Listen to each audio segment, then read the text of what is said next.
Hello, this is Jessi Sletten from Empowering Postpartum, and welcome to the Spanglish World Networks on Zingo TV, channels 250 and 251. Please remember to download both the Zingo TV app on the respective app stores on iOS and Android devices. And while you download, make sure to rate and leave a comment. The app is free. Zingo TV is also available on Google Chromecast, Amazon Fire and Fire TV sticks, Roku and Roku sticks, and on all smart TVs 2016 and forward. I am so excited to be back with another great episode of Empowering Postpartum with me, Jessi Sletten, your postpartum empowerment coach, helping you feel calm, confident, and prepared for your postpartum experience before birth so that you can actually have a peaceful fourth trimester that you deserve. And I want to welcome my very special guest today, Kaely Harrod, who is a doula and doula coach. Good morning, Kaely. Hi, thank you so much for having me. Yeah, absolutely. I'm really excited. We were just talking backstage about our topic. It's a really important one, and we're going to be addressing kind of this concept of, postpartum care and how it should be trauma-informed and what that means and why everyone deserves to have trauma-informed care. So we're going to be diving into that. But before we do, I'd love for you to just kind of introduce yourself, tell us a little bit about your journey and how you got into the work that you do. Yeah, of course. My journey started like a lot of doulas where I had kids and then realized people need support during the time of having kids. Yes. My oldest was 14. So I have a 14-year-old, a 12-year-old, and a 10-year-old.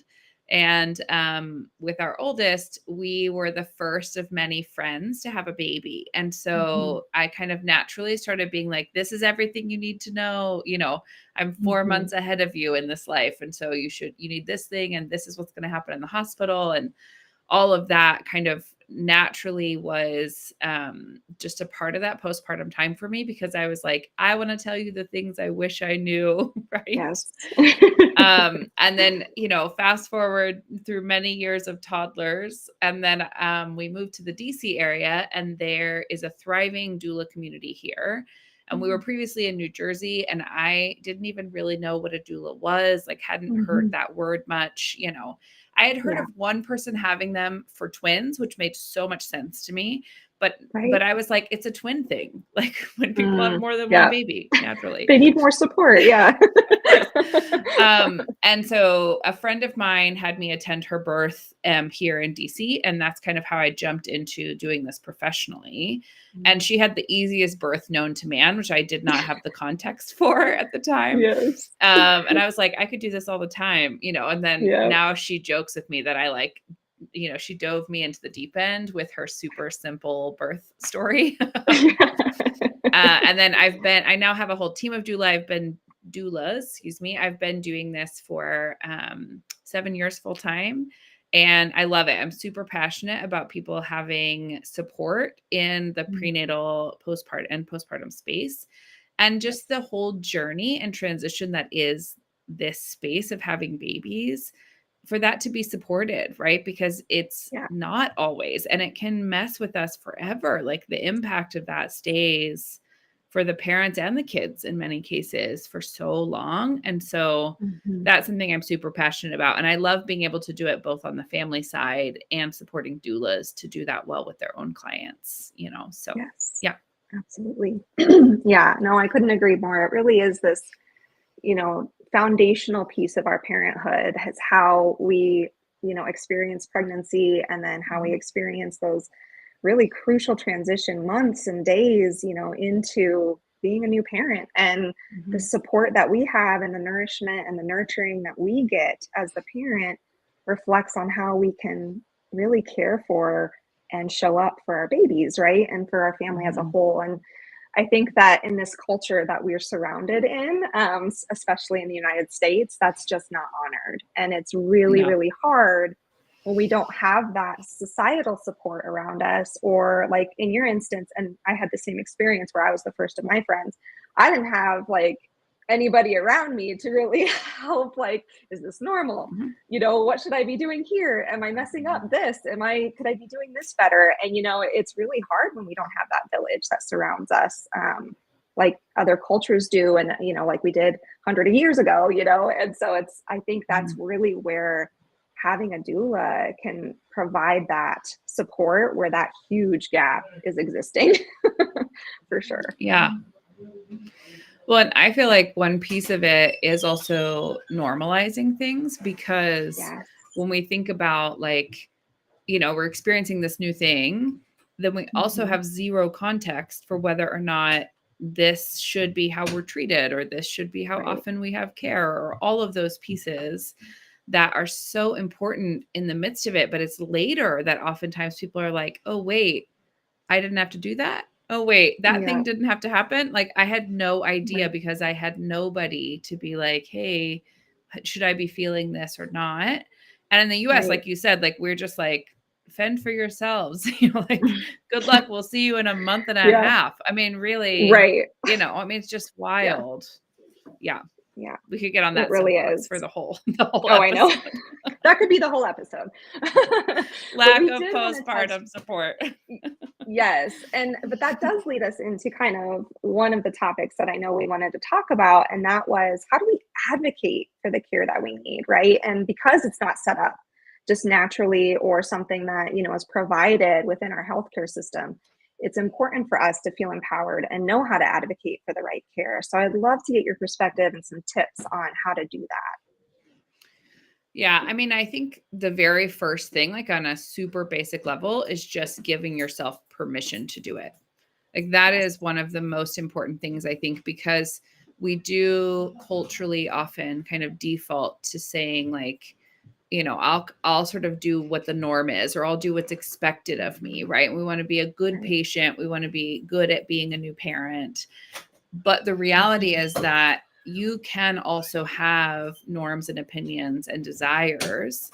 And if those things are not being centered, as long as they're reasonable things, right? Like, don't put yourself in harm's way, but like, we're not talking about wild extremes. Like, you should have a provider that makes you feel better when you leave the appointment than when you got there. And if that's not the case, most of us live places where there's more than one provider to choose from. And your first step of advocacy in that moment is to say to yourself, I think I want to be treated better than this.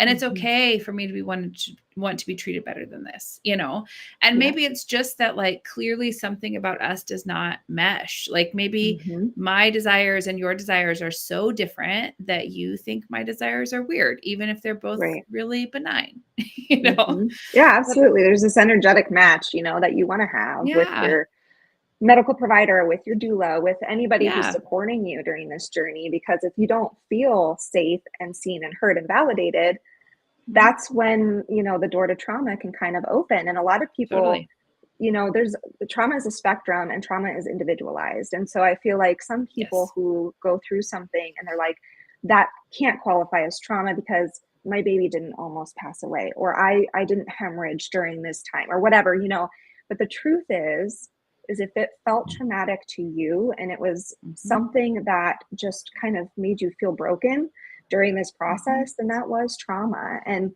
a way to avoid that, and the best way to ensure that we have a safe experience throughout this whole transition, is to have that care that surrounds you, that makes you feel seen and heard and connected to that person and to that support team.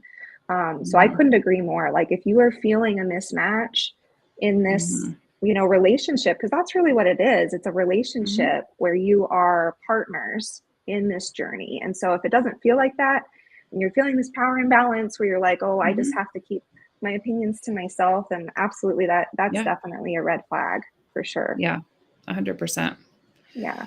Yeah. I mean, I think another big piece of it for me is, as a doula, and even doing like lactation support or anything like that, I should be always working myself out of a job. And what I mean by that is that, like, I come into someone's house 1 week postpartum and everybody is just losing it. Like, that's a very normal. Super rarely do I come in at 1 week postpartum and people are like, things are going amazingly, because it's just a hard first week. That is normal, But then if I'm working with that family for a few weeks, the first thing I say to them is, this time next week, it's going to feel just even marginally easier. And then from there, it will get marginally easier every week. Right. And so then by the end of our time together, you might still adore me enough to want me to be there all the time, but you don't feel like you can't survive if I'm not there. And that is my goal. Like, I want you to like me, of course, because who doesn't want that? Right. But I don't want you to feel like you can't be a parent without another person in your space. Right. And so that should be really what you're experiencing in all of those relationships, whether it's your care team, whether it's your baby, your pediatrician, your lactation support, even your support group of friends should not feel like everybody has an opinion for you and you don't know how to do it. And you have to have their directly. Oh, I couldn't agree more with that. It's about this sense of empowerment. That's why I named what I do, empowering postpartum, because it's this feeling of, okay, I have a guide or I have a mentor who can help me through this, but this is really my journey, right? I'm at the center of my journey, and these people's role is to support me, like you said, but feel like I'm stepping into this role and I can own this role. I know what I'm doing. Even if I don't know everything I'm doing, I feel confident that, every day I am getting stronger. I'm getting, more reliant on my own intuition and listening to my, my gut on things. And I think that's a really beautiful thing to think about, because I do see a lot of times in this field where people are more acting like the sage on the stage, right? And they're just trying to be like, I know what to do. This is what you should do. And we see this in the medical community a lot as well, which,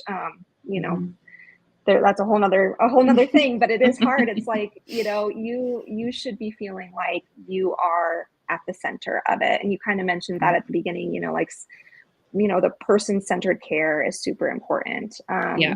So I couldn't agree with what you said more. I think that's exactly what you should be looking for, is that team that makes you feel like you've got this, and not, oh, you can't do this without me. Yeah. Well, and I think the other big piece in my mind is that we sometimes don't have a great connection with our own wisdom about ourselves, right? And I mean, I say this as part of that group, right? I also sometimes don't have that. I was thinking about this the other day when my 10-year-old was bored naturally in the summertime and Googled something like, I'm bored, what should I do? And I was like, so interesting, because there's, of course, thousands of things, but also in this space, if we devalue our own experience to such an extent, we can look outside of us for everything. We're like, what can I do? I have an hour free without the baby. What should I want to do during that time? Nobody else can actually tell you that. And it is different for everyone. So if Jessi comes to me and says okay, you're here for 2 hours with my kid, I just need to go for a walk on my own, right? Where someone else is like, I just haven't spoken to an adult all day and would like to just talk to you, right?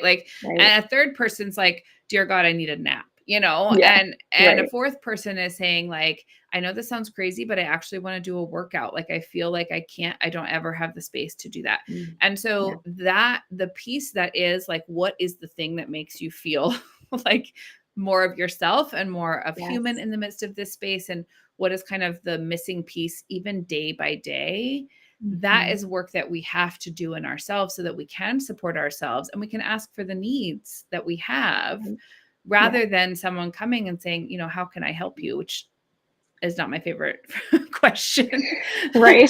That along with let me know if you need anything. I'm like, oh no, you do. You need things. Right. You need they so always many do. things. Right. Exactly. Just decide on something that they need and do it. Yes, exactly. But being able to even say, what I really need is a few minutes by myself, or I remember for myself, I was like, I want a solo Target run. That's what I want. I want to go to Target and get a Starbucks drink and pretend like I don't have a baby at home crying. And I'll be back in an hour, because I know I need to feed him. But my husband was like, you should go take a nap. And I'm like, no, I'm going to drive to Target and drink a coffee and push my cart around and pretend like no one knows that I have a kid. And then I'm going to come home. And in the moment, that made no sense to him, but that is what I wanted and needed. And it worked well for me. And sure, I could have used a nap. Everyone can, Right. But I think even that allows us to be more wildly selfish about who we are. And I talk about that in labor too, because we need to tap into that for this whole time of life, you know? Yeah, absolutely. But the like fundamental undervaluing of our own wisdom about ourselves is such a big piece when we're like, I don't even know what I want and need. Right. Then, you know, Jessi can't come to you and be like, you know what you need is. And I mean, sometimes to some extent we can, right? Like sometimes we can Yeah. be like, girl, you need a nap, you know? Right. Or, Or, exactly. you know, like you go shower, you haven't eaten today. Yeah. But I Right. think on like a bigger level of like thinking about the entire postpartum time, we have to be able to also sort through like what would actually be helpful. How do people show up for us in a way that feels good and isn't just about them, you know? Yes. Because people give how they Absolutely. want to receive. So they naturally are going to give in ways that they prefer. And we Right. have to sort of carve out space for ourselves to be like, you know, what would feel best for me is for you to show up like this Right. at this time, you know, like, and not any Right. other time. Right, exactly. Oh my gosh, yes, I couldn't agree more. It's one of the things that I kind of talk about with preparing for postpartum, because everybody's like, how can you prepare for postpartum? Like you have no idea what to expect. And to an extent, yes, that's true, right? Like we don't know our baby's temperament. We don't know, how we're going to end up birthing and what birthing wounds we have to heal and all these things, right? But there are some of these fundamental things that we can prepare for. And one of those things, that we talk about is the self-care piece, but it's so much more than just like the, surface level self-care stuff. It's exactly what you're talking about. It's like what nourishes me and like gives me back energy that I can rely back on when I'm feeling, like I need something for myself. And having kind of some time to process that before the baby gets here can be super Yeah. important and helpful, because then you have the time to sit back and be like, what makes me feel connected to myself? What makes me feel connected to my friends and my community? And how can I take what I'm doing now and kind of, manipulate that a little bit for when baby's here and still have those connective pieces? Because that's one of the biggest things that I know I experienced in talking to a lot of new moms and moms in general and parents in general is this sense of loss of themselves. And I think that can be one of the biggest contributing factors, is that we're not listening to what we need and what fuels us, that soul care, right? That we really, really need. And it could be that your soul care is going to Target and having a coffee and just walking around, right? And that's okay. Like you don't have to have a certain way that you approach self-care. And I think, like I said, having kind of a list that you can go back on and be like, oh my gosh, yes, I haven't read my book in like 4 months and I would love to just sit and read a chapter or whatever that might look like. I think is a part of that self-care plan that you should definitely be building in for yourself. Yeah, totally. Well, and I think like some part of me is like, okay, so what does this have to do with trauma-informed care, right? Yeah. Because I think when we think about the postpartum time, there are so many layers. And one layer is how other people treat you. Another layer is how you treat yourself, right? How you show up for yourself and advocate for yourself. And a third layer is also like, I mean, there's more than three, but the third for now is thinking through, like, what does it look like to be honest about the things that have impacted us previously and to kind of give ourselves space to show up with them. So one way that I do this with clients that I think is kind of a relatable example is I have a lot of clients that are high anxiety or have a past of loss, specifically around pregnancy. And then of course the process of pregnancy and birth can be really triggering for those things. Right. And oftentimes I'll have clients say something to me like, I just really hope I don't have like a panic attack in the process, or I really hope, in the postpartum time, I'm not dealing with whatever. And I'm like, well, let's assume that you will. Right? Like you have the history to have some panic attacks in the postpartum time. How do we manage that? Like, what does it look like to have good support around that? And to not be like, I shouldn't have a panic attack, but more to be like, I'm going to give myself some space. If my body freaks out about this a little, that's okay. and it's understandable.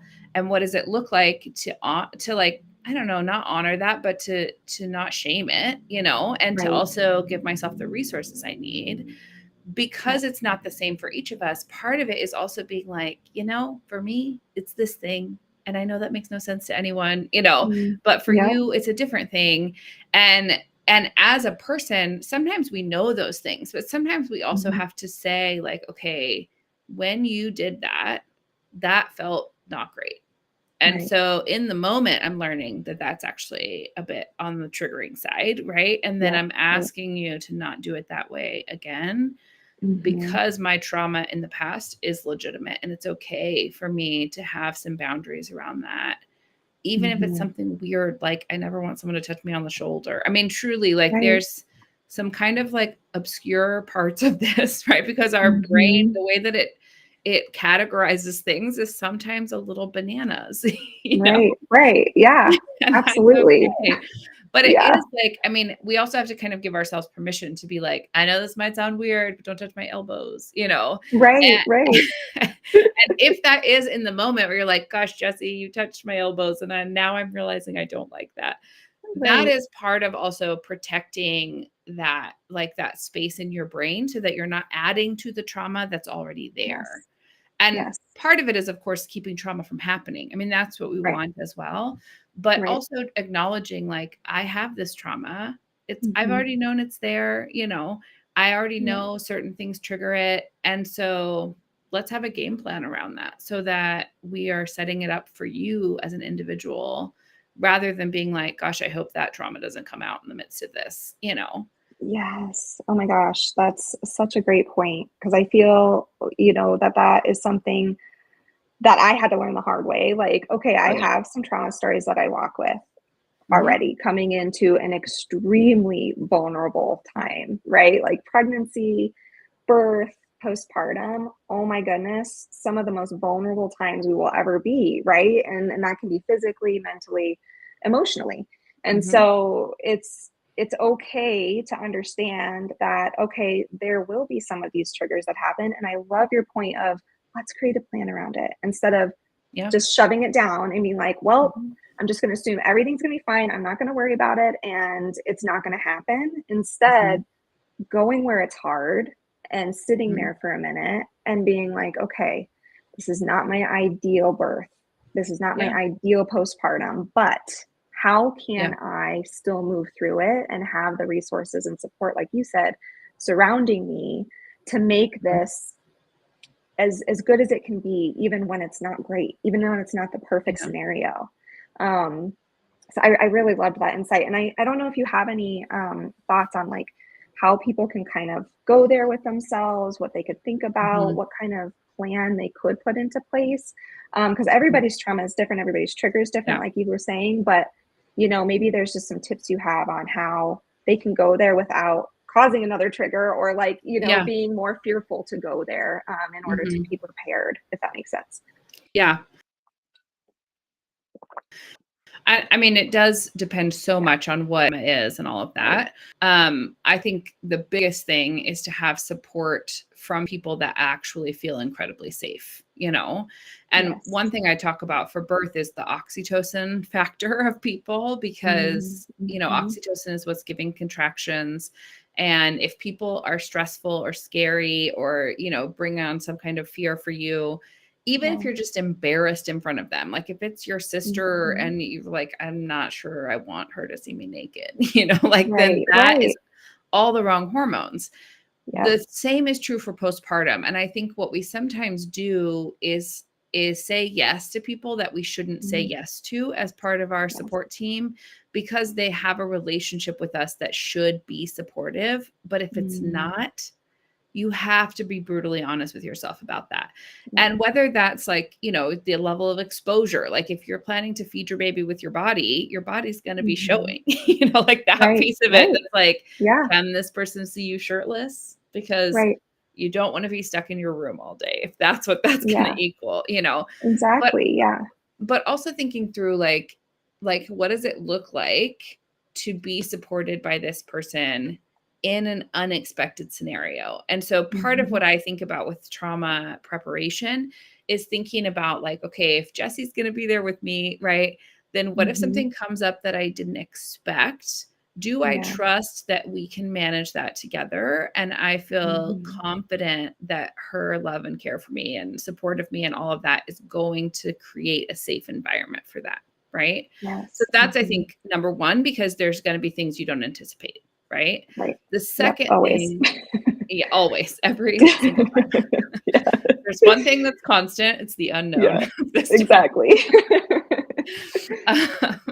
The second thing is, I think, talking through things with those support people that you already know are there, and if it is like, if there's sexual trauma, that is a very big trigger in this time, because there's lots to do with those reproductive organs.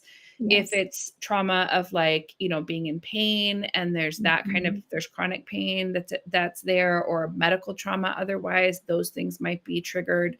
And thinking through like, what are my triggers, and also what are my coping strategies, and how are we going to bring those in, and who's going to help remind me of those? Because this is the time when we forget everything. Our brains turn to mush. Yes. And this is where, like, I'm sure you harp on this as well, but like the prenatal planning is so vital, because your hormones have not yet completely lost their minds. Right. Exactly. And so, and you're not sleep deprived, and you're not like in pain and all these things. Right. You don't have a baby crying all the time. Yes. We're making postpartum sound so amazing. I know. It's awesome. You should go have children. Right. I know. But you know what? I wish somebody would have these conversations with me, because I think it's like painted, and we're doing better at this. I feel like with social media kind of taking a turn to being more raw and vulnerable and real. And I think that is important, because we're shining both sides, right? It's not this like rainbows and sunshine where it's all bad and a dumpster fire, right? Like we have these moments where it's going to be beautiful, and it's going to be everything we imagined. And then there's going to be the really hard stuff. So having a plan in place and talking about this, so that we can move through all of those different roller coasters as smoothly as possible, is where we're going to have an overall good experience in postpartum. For sure. Well, and as silly as it sounds, like making a list of people that you would call about things, I think that is huge. And I'm sure that I'm not alone in the experience of like making the mistake of calling the wrong person, being like, oh, I'm dealing with this. And they're just like, get yourself together. And you're like, thanks. Right. That was so helpful. Thank you. I forgot you're not the person to talk to about this, Right. Exactly. But I think because in the postpartum time, you're constantly making micro decisions. The decision fatigue is so strong. And so even just sitting and being like, I am feeling so overwhelmed.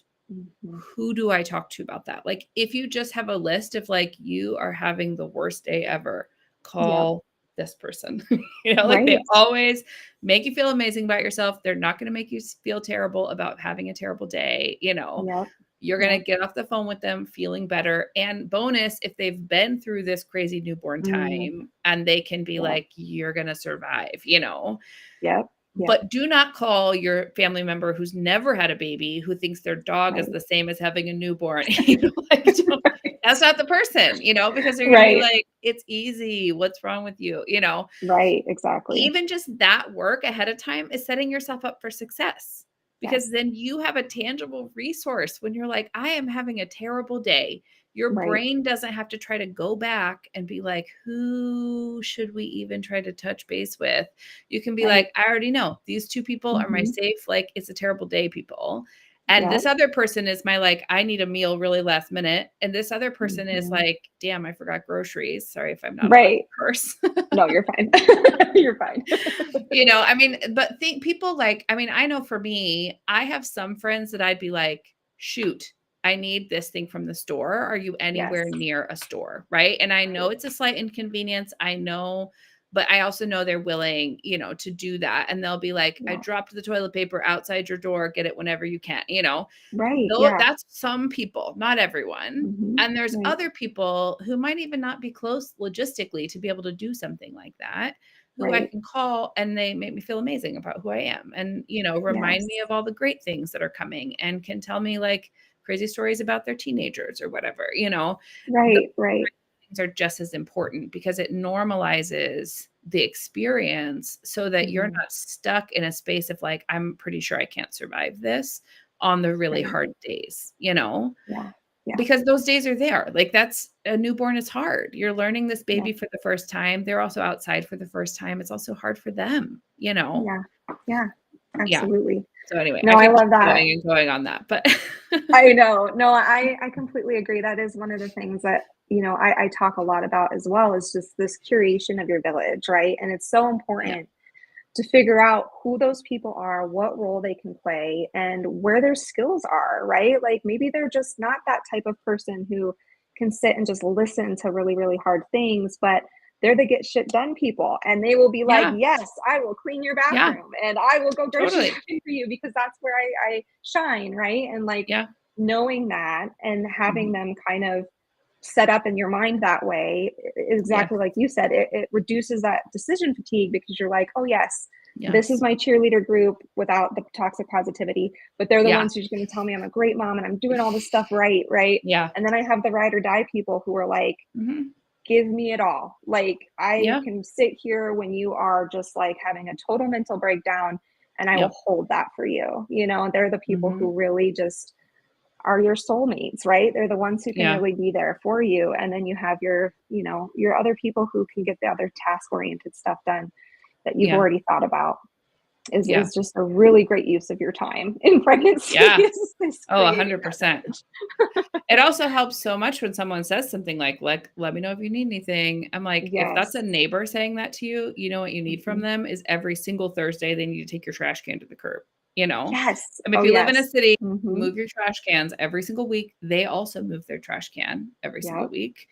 Take that off your Hmm. plate, you know, Yes. for the foreseeable future. Like you're about to have a Right. baby. And so that Hmm. also helps you kind of break down those things where you're not like, I don't even know what I need. I mean, you still Right. might feel that a bit, but Yeah. I can't Hmm. promise it'll be entirely gone. Right. But it does help you kind of preemptively think through how you do curate this support that is the most Yes. supportive to you, you know? Exactly.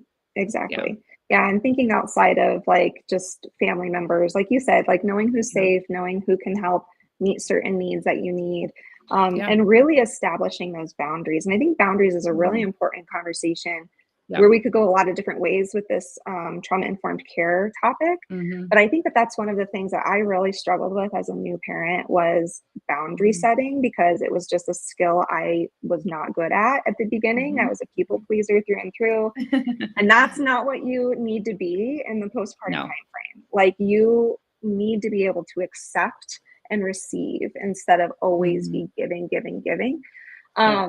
So yeah, I don't know. It might not be exactly what we had on our docket to talk No, about, but I that's would love fine. to get your thoughts on boundary setting and like maybe some Yeah. really good tips that people could Yeah. use for setting boundaries. Yeah. I mean, I feel like a little bit of a broken record and being like, it depends on you, Yep, right? totally.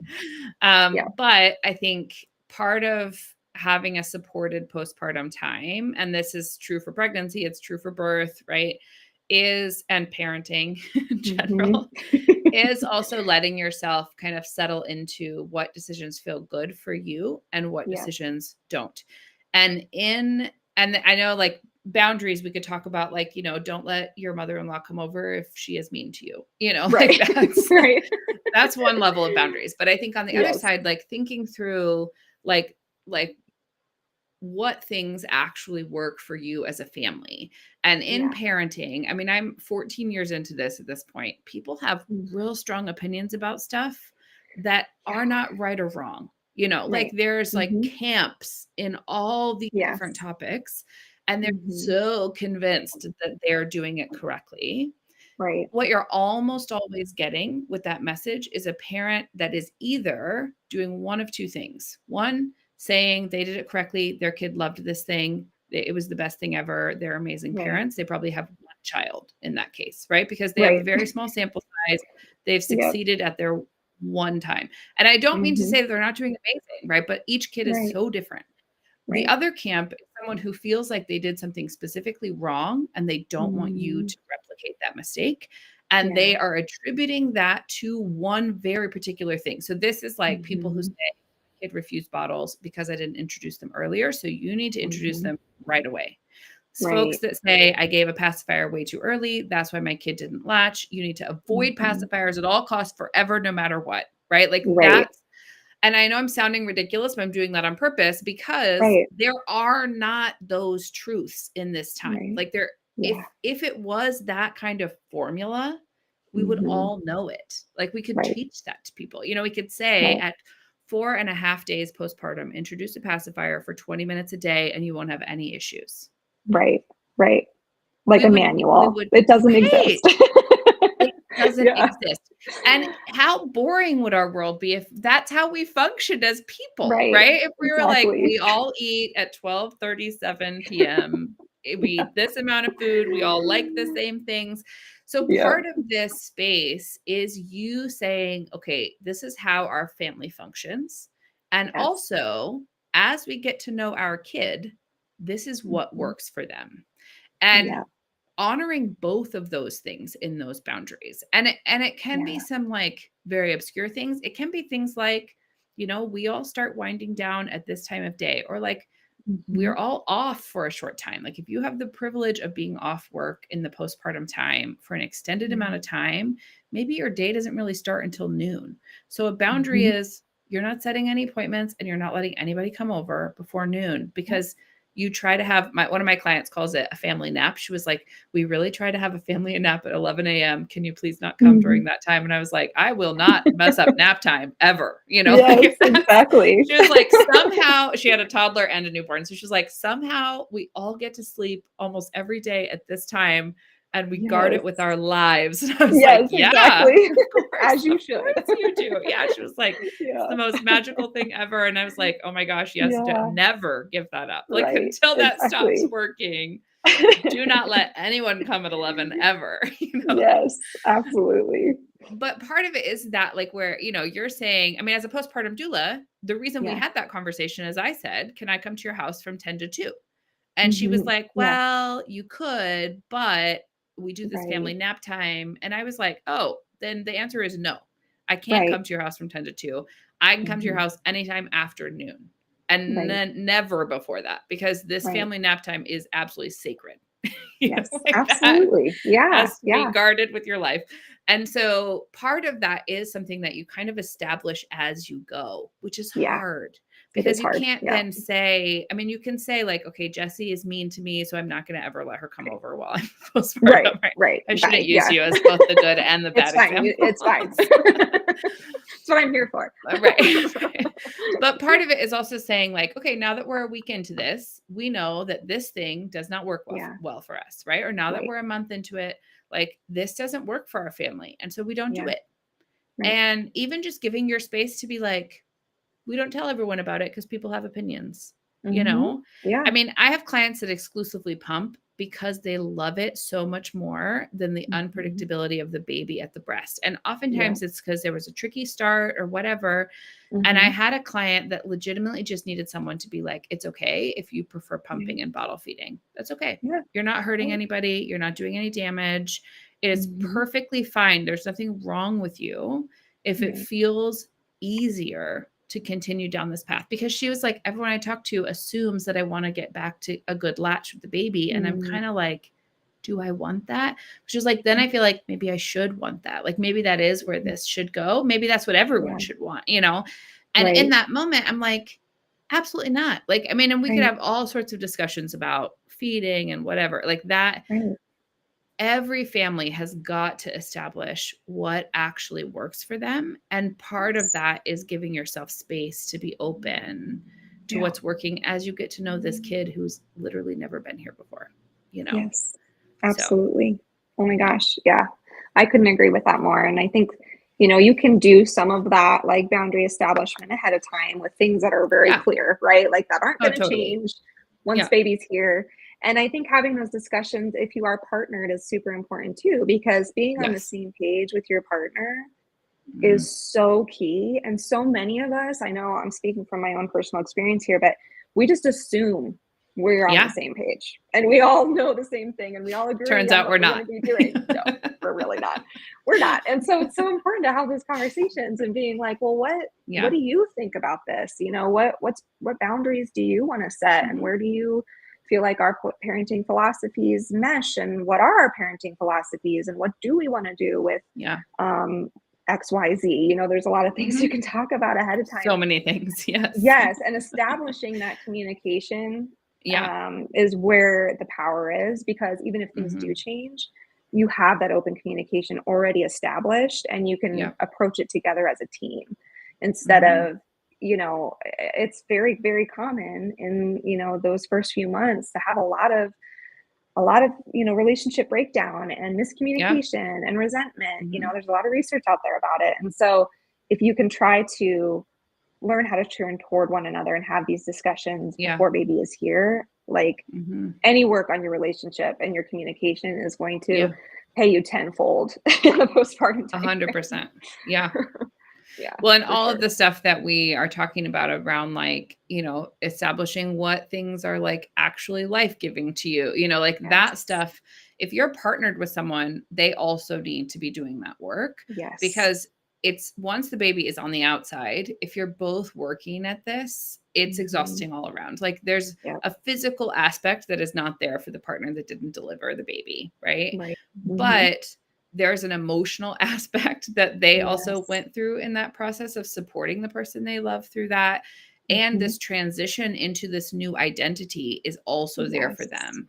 And so that like communication of needs goes both ways, you know, and it shouldn't be like, okay, well, my partner's needs are all being met and I have like one or two, you know, I mean, there's all sorts of imbalance that can happen there.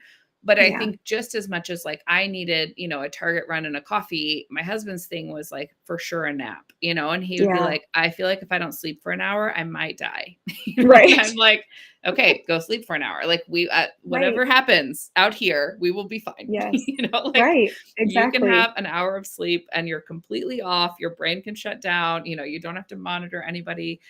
And that communication is such a big piece of that, like setting yourself up as well, because partners take on the support that we don't have, right? So if you don't have someone taking the trash can out, you don't have someone getting groceries, it is often the partner that didn't give birth. And then they're also overwhelmed, you know, and then we're not even diving into the trauma of the partner, you know. I know. But that's a real thing as well, you know. So on both sides, I think being super intentional about it as much as you can be sets you up to have the least amount of surprises in the postpartum time, you know, knowing that there's unpredictable bits that are going to be added in there, you know. Right. But the communication, if it's there, then you can handle that together, right? It's not as much as I have to take all of this on myself and heal from birth and do all this, or from a partner's perspective. Oh my gosh, they have so much going on. They delivered the baby. They're trying to figure out the feeding stuff. Like I can't burden them with any of these other things, right? And so making sure that you're just really clear with one another and then having that outside support, because not one person can do it all. And that includes your partner and that includes you. So not even two people can do it all, right? Like you need that support outside of the two of you. You know, 100%. You really do. No, you definitely do. And even just expecting that there are going to be things that come up that you didn't anticipate. That's huge. Like one of the things that I really harp on is normalizing that this journey is not something that we get to dictate how it goes. And so there are going to be good and bad surprises along the way. And whether those are things that you're like, how did I not know this was a thing? Or things that are like super rare and you're like, dang, we got the wild card in this one, you know? Those things are there for everybody. Going in, assuming you're the exception to that, is going to set you up for some significant trauma. If you're like, well, I'm sure we won't have whatever thing it is. Because then if that thing is playing out for you, instead of normalizing the fact that we don't control this, you're thinking you've done something wrong to be in that scenario, you know? Exactly. So in my mind, I'm like, part of it is like, come with some curiosity and some like tools, right? So it's like, this thing might need some fixing. So I brought my tools just in case, but let's Yeah. see what kind of fixing it needs, so that you're not setting Yeah. yourself up to be super anxious and overwhelmed about it.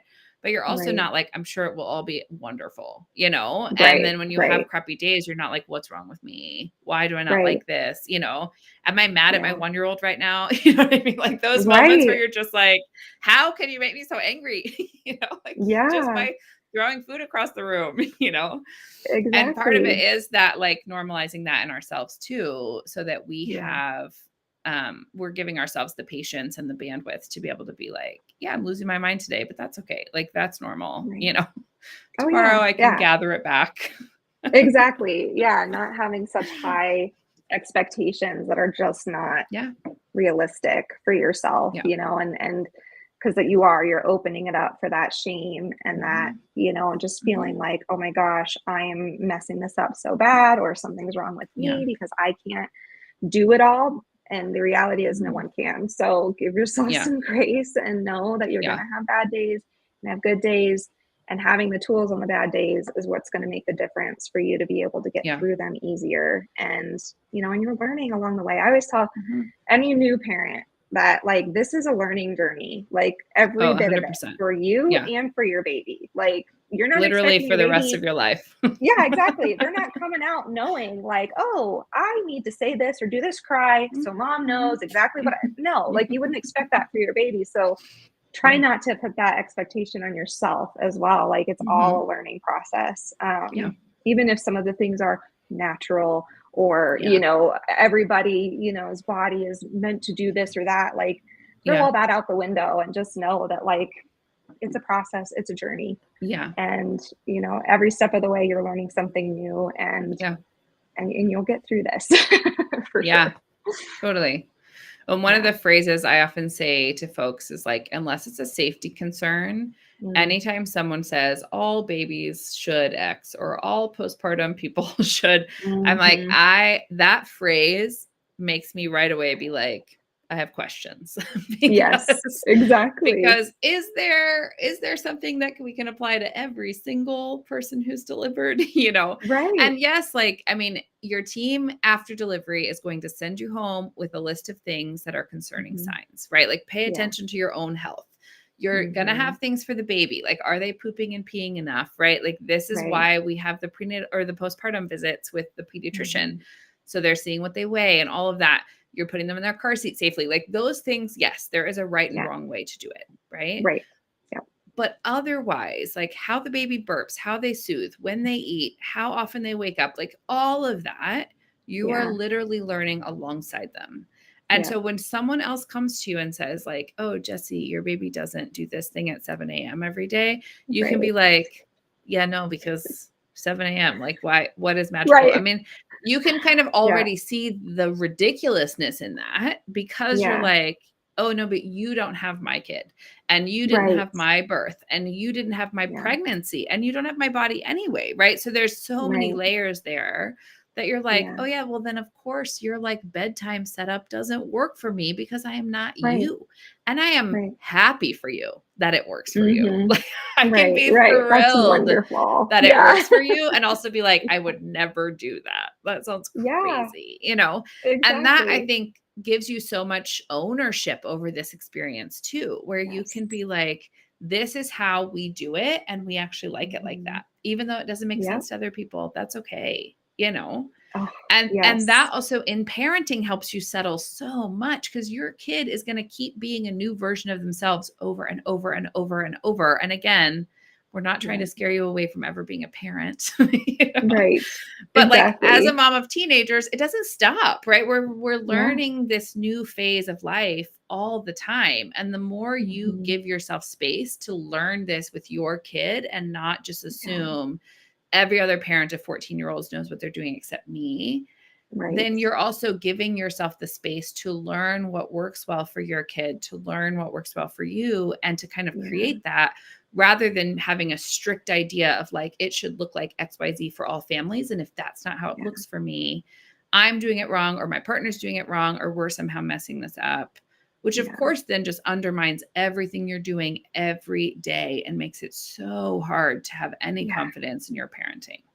Right, exactly. All of that, always looking externally for the right way to Yeah. do something. It'll burn you out so quickly. And then there's no faster way No. for you to start mistrusting what you can Yeah. see and feel, with your own body or your own Yeah. child. Or so it is hard because you want to tap into that internal guide and Yeah. also know that there is support. Like if things aren't going the way that Yeah. you really need them to, or something doesn't feel right, then there is Yeah. that outside support, but it's fitted in a way that is supporting you as an individual and not just being Yeah. like, you got to do it this way and it's the only way to do it. And Yeah. if it doesn't work, then something's wrong with you or your baby, Right. and it's like, Yeah. no, that's not what we're doing here. Yeah. We're not doing No, that. no.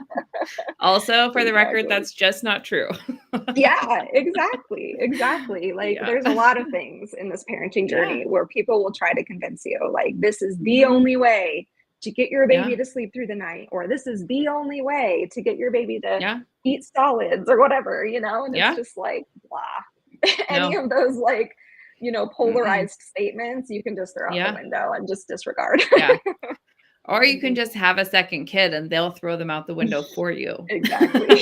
Exactly. They'll be like, "Oh, Oh you my thought you God. knew what you were doing. Just kidding." Right. Just kidding. Here's this other thing you never even thought you'd Right. have to deal with. Oh Yes. man, that's so funny. Yeah. Well, I would love to get any like last minute thoughts from you just around, like trauma informed care, maybe what to look Mhm. for or just anything that Yeah. you feel like we didn't touch on to kind of share with everybody watching today. Um, I think my biggest takeaway for you all would be trust yourself. Like Yeah. really trust what you're feeling around scenarios, around people, and honor that. Like if this person wants to be helpful, but it feels crappy to have their help, that's Yeah. okay. And you should Mhm. honor the fact that it feels crappy over letting them be helpful. Yeah. And Yeah. so taking that time to really like listen to yourself and set that space up for you is so Mhm. important for the rest of your life. Yeah, absolutely. And I loved your saying, being wildly selfish in a way that Totally. Yeah. that is a good thing, like Yeah. advocating for your needs is actually not Yeah. selfish. It's just No. like it's the way we need to approach things to be healthy and happy, Yeah. and to be Yeah. present with our kids and 100%. to get what we need. So go Yeah. ahead and be Yeah. that advocate for yourself. Yeah. For sure. Yeah. Yeah. Well, how can people get in touch with you? Where can they find you Mhm. in the big world of the internet and just kind of stay connected with you? Yeah. So, pregnant folks, I have some resources online. My biggest Instagram at the moment is at Harrod Doula. And then if you're a perinatal professional or a doula watching this, I have a podcast called Doula Tips and Tits. I love that. And that has some stuff for pregnant folks too, but it's Yeah. mostly about doulas and service-based businesses like doing their work sustainably so they can show up for folks. So those are my two favorite places to hang out. So Yeah, awesome. That's great. Well, this has been mhm. such a great conversation, Kaely. I really appreciate your thoughts and knowledge and expertise. And it's just been a fun conversation too. So I really appreciate you coming on to the show. It's been really fun. Thank you And then so I much for wanna having me. Yeah, of course, of course. And then before we go, I always like to remind everybody watching, I have a postpartum prep course available called Beyond Birth, which covers all this stuff that we've been talking about. It's the things that you can try to prepare for ahead of time in birth to set you up for these tools and resources and support to make this time something that you can enjoy and feel supported through instead of barely surviving and just Yeah. having a really, really difficult time. So if that's something that you're interested in, you can find the link in my bio here on Instagram, which my handle's up here, but it's at empowering_postpartum on Instagram. And it's a great course. And also, just as a special gift for my friends watching right now, you can get that for 50% off with the coupon code EPTV, so Empowering Postpartum TV, and that will get you the course for just $47. So that's something you're interested in, check that out. You can always DM me questions. I'm on Instagram a lot as well. So